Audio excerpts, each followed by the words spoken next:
দেখেন, আর আমাকে কিন্তু কমেন্ট করে জানাবেন আপনাদের কীরকম লাগলো শাড়িগুলো। এই অসামান্য শাড়িটা আমাদের তো মানে কি বলবো, মনে হয় কি সেরা কালেকশন, ভীষণ ভালো লাগে আমাদের এইসব ডিজাইন, একেবারে ইউনিক লাগে।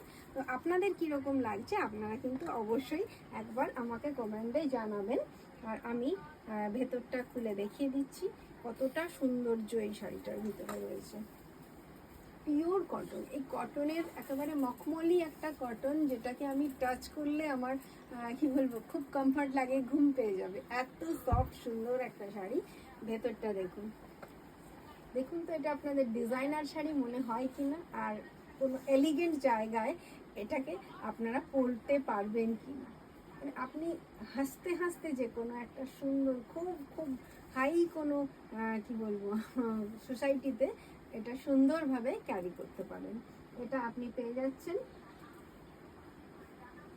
প্রাইস, আপনি স্টিকার তুললেন উপরে আছে সবথেকে প্রিমিয়াম, এটার প্রাইস 4750, 4750। এরকম এলিগেন্ট লুকের প্রচুর প্রচুর কালেকশন দেখতে আপনারা অবশ্যই একবার জননী কলা মন্দিরে আসবেন। প্লিজ নাকি দেখাবেন প্লিজ। ও ওইটা দিয়ে দিতে। হ্যাঁ হ্যাঁ, আমি আপনার নতুন লাইভে